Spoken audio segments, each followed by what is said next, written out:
Welcome back, everyone, and welcome into another award-winning Friday Night Football show. With it comes another packed rundown of the area's top games. Per the norm, we start, with our Game of the Week. It's time for the Friday Night Football Game of the Week. A case of deja vu in our Game of the Week. It was undefeated Red Bank squared up with Walker Valley looking for its first win of the season. Walker pulled it off last year. Same scenario. Red Bank did not forget. For more proof, we go live to Walker Valley High School, the site of a very lopsided game. Sports reporter Ben Bobick. That's right, Paul. This game may not have had the implications of a region game per se, but a lot of pride on the line for Walker Valley. They were trying to get their first W of the season. For Red Bank, they were trying to avenge one of their 2 losses from 2017. High school football time in Walker Valley. Would it finally be a win for the Mustangs, or will Red Bank get their revenge? We got our answer right from the opening kickoff. Michael Porter fields it and looks to turn his back on the play. Ha! Psych! And there's just no one there along the left sideline. Kicker to beat, who's handled by some blockers. And the Red Bank Lions take a 7-0 lead 9 seconds into this one. And that was just the beginning. The Lions, Calvin Jackson from the 50. And look at the running back, shifty as can be. Red Bank makes it 14-0. Walker Valley trying to get a spark. Avery Gray looking for Reed Gibson. But what an adjustment from Eli Massengale, and a perfect twirl to boot. He runs it down inside the Mustangs 10.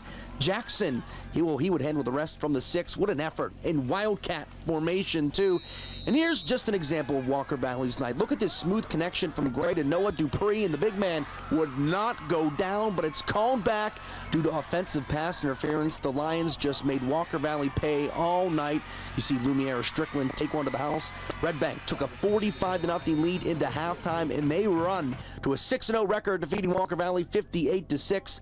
As for what they need to work on, well, I'll let Coach take it away. Everything. We got to get better at everything. Even in a game like this, we saw plenty of things that we as coaches and we as players have to do better, and that's what film study's for, and that's why we practice the way we do, to get better.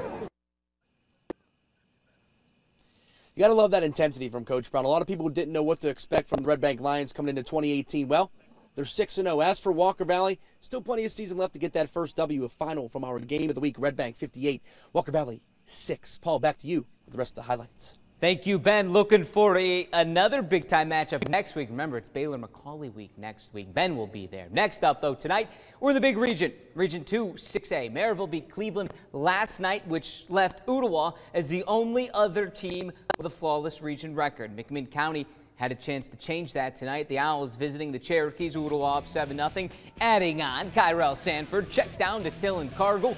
Cargill turns it up and turns it on. 20-yard score, 14-0. McMinn County responds with 3 points. 32-yard field goal, good. Plenty of leg on that one. They had 7 more before the half. This Jalen Hunt around the left end, just sneaking into the end zone. 15-yard score to pull within 4, 14-10. The Cherokees don't go silently. A battle here, but Ooltewah holds on late, 20-17. To Harrison we go. The Central Purple Pounders with Eastridge in town. Here's that duo again. Central's Jaheim Jones, jump ball to Terrence Payne.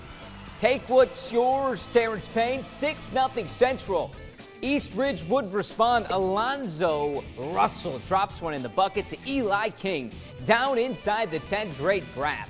That sets this up. Russell on the keeper, count it. 7-0 Pioneers. Getting worse for Central, closer to the half. A snap gets away. Jaheim Jones recovers it. It's not Jaheim Jones, it's someone else. Either way, take it down in the end zone. Eli King recovered a late fumble in the end zone to give Eastridge the lead for good. 22-15, and a welcome back to the win column for Eastridge, their first one on the year. Homecoming at Howard tonight with Sequoia in town. Hustlin' Tigers quarterback Marquez Williams drops back, no one open. Williams pulls it, makes one miss, gets a huge block, 60-yard score, 7-0. Still quarter one. Another splash play on the ground. Devontae Smith busting through the middle, 30-yard scamper, make it 13-0. Early second quarter, Howard goes to the air. Williams to a wide open Calvin James in the end zone.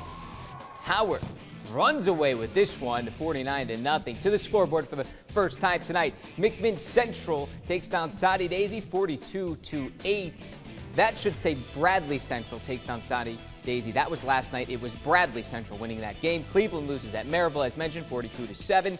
22-21. That's wrong as well. McMinn County did not play Bledsoe County, 22-21. Bledsoe, I believe, lost to who? We'll get back to you on that. Boyd Buchanan loses to Knox Webb, 55-7. The Kings Academy downed by Grace Baptist, and Grundy County loses at home to Cascade.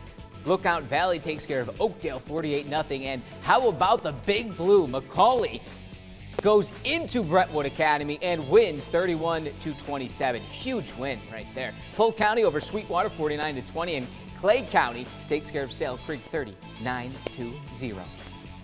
Friday Night Football's Play of the Week, covered by Warren and Griffin, your local lawyers.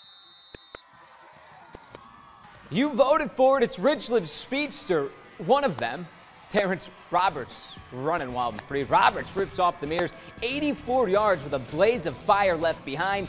That is your play of the week. Still to come, well, we dip into Georgia, and we've got more in Tennessee. And as always, bands, fans, and cheerleaders, all the good stuff that you can count on every Friday night when FNF returns.